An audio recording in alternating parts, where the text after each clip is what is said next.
Pernah kepikiran nggak gimana caranya kita bisa percaya sama orang yang nggak kita kenal di internet? Waktu kita belanja online, kirim email, atau bahkan cuma browsing, sebenarnya ada semacam jabatan tangan rahasia digital yang terjadi loh di belakang layar. Nah, jabatan tangan inilah yang mastiin semuanya aman. Yuk kita bongkar cara kerjanya. Coba deh bayangin, Anda mau kirim pesan rahasia ke teman di seberang ruangan yang super rame. Semua orang bisa dengerin. Terus gimana caranya supaya cuma teman Anda yang ngerti isi pesannya? Nah, ini dia masalah utama keamanan digital. Dan solusinya, wah, cerdas banget. Oke, sebelum kita bahas solusinya, kita perlu mundur sedikit nih, buat ngertiin masalah mendasar yang dihadapi metode kriptografi zaman dulu. Jadi gini, kriptografi tradisional itu namanya kriptografi simetris. Gampangnya, dia pakai satu kunci rahasia aja. Mirip kayak kunci rumah, satu kunci buat ngunci sekaligus buat ngebuka. Emang cepet sih, tapi ada satu kelemahan fatal. Gimana caranya Anda ngasih kunci itu ke teman Anda dengan aman? Coba bayangin, kalau di tengah jalan kuncinya dicuri orang, ya udah kelar, keamanan Anda langsung jebol. Nah, inilah yang disebut masalah pertukaran kunci. Dan solusinya, ternyata pakai pendekatan yang benar-benar beda. Nah, untungnya di tahun 70-an, para ahli kriptografi nemuin sebuah terobosan. Sebuah solusi yang super elegan yang benar-benar mengubah cara kita berkomunikasi dengan aman selamanya. Oke, sekarang kita masuk ke intinya. Kriptografi asimetris. Jadi, alih-alih pakai satu kunci barengan, sekarang setiap orang punya sepasang kunci. Ingat ya, sepasang. Ada yang namanya kunci publik, yang ini boleh banget Anda sebarin ke siapa aja, dan satu lagi, kunci privat, yang ini wajib Anda simpan sendiri, jangan sampai ada yang tahu. Keduanya ini nyambung secara matematis, tapi beda. Cara kerjanya tuh jenius banget. Gini deh, bayangin kunci publik Anda itu kayak gembok yang kebuka. Gembok ini bisa Anda kasih ke siapa aja yang mau kirim pesan ke Anda. Mereka pakai gembok itu buat ngunci kotak pesannya. Tapi begitu kotaknya kekunci, cuma ada satu hal di seluruh dunia yang bisa ngebukanya. Ya kunci privat rahasia Anda. Kerennya lagi, si pengirim pesan pun nggak bisa ngebuka lagi loh. Ini namanya kerahasiaan total. Nah, kriptografi asimetris ini bukan cuma satu jurus aja. Anggap aja ini kayak kotak perkakas yang isinya macam-macam algoritma. Dan masing-masing punya kekuatan dan kegunaannya sendiri-sendiri. Yang paling legendaris itu namanya RSA, diusulin tahun 1977 sama 3 orang jenius, Rivest, Shamir, dan Edelman. Sebenarnya ada juga percobaan lain, kayak Merkel-Hellman-Knapset setahun setelahnya. Tapi ternyata algoritma itu ada celahnya, dan akhirnya berhasil dibobol di tahun 1984. Ini nunjukin kalau bikin sistem yang benar-benar aman itu susahnya bukan main. Jadi, apa sih rahasia kekuatannya?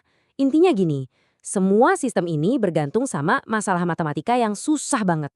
Maksudnya ada hitung-hitungan yang gampang dilakuin ke satu arah, tapi hampir mustahil buat dibalik. Kalau di RSA, gampang banget ngaliin 2 angka prima yang super gede.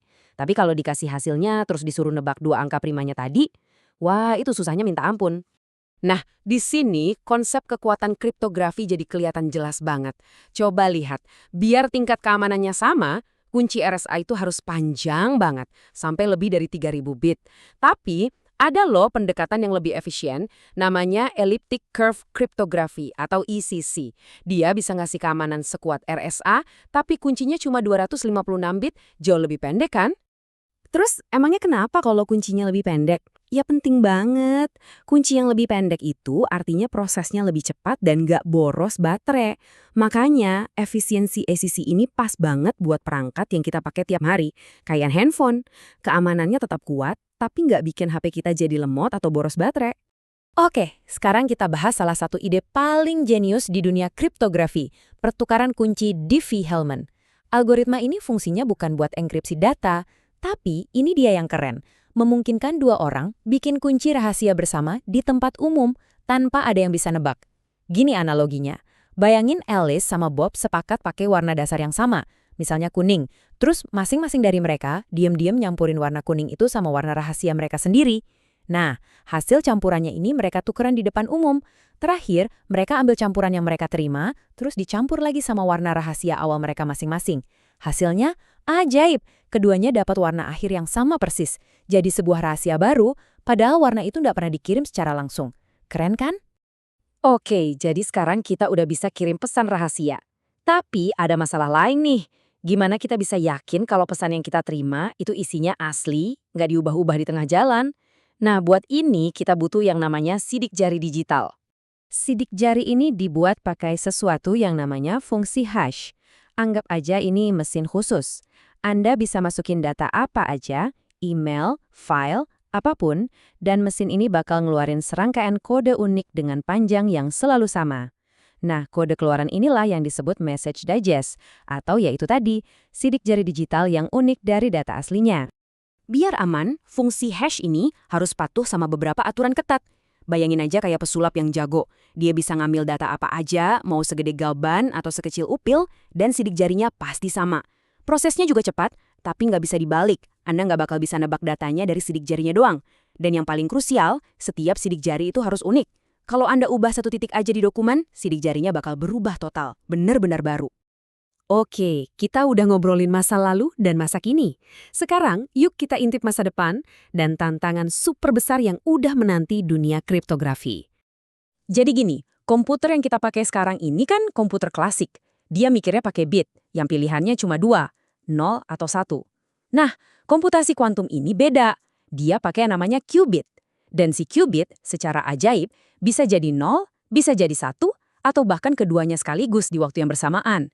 Kemampuan inilah yang bisa ngasih kekuatan komputasi yang gila-gilaan, jauh di luar bayangan kita. Nah, disinilah letak ancamannya. Komputer kuantum yang super kuat, secara teori bisa memecahkan masalah matematika yang susah banget tadi. Masalah yang jadi andalan keamanan RSA dan sistem-sistem lainnya. Kalau sampai itu terjadi, wah, fondasi keamanan digital modern yang kita kenal bisa runtuh seketika.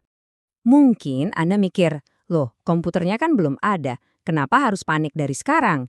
Nah, ini alasannya. Ada strategi jahat yang namanya curi sekarang, dekripsi nanti.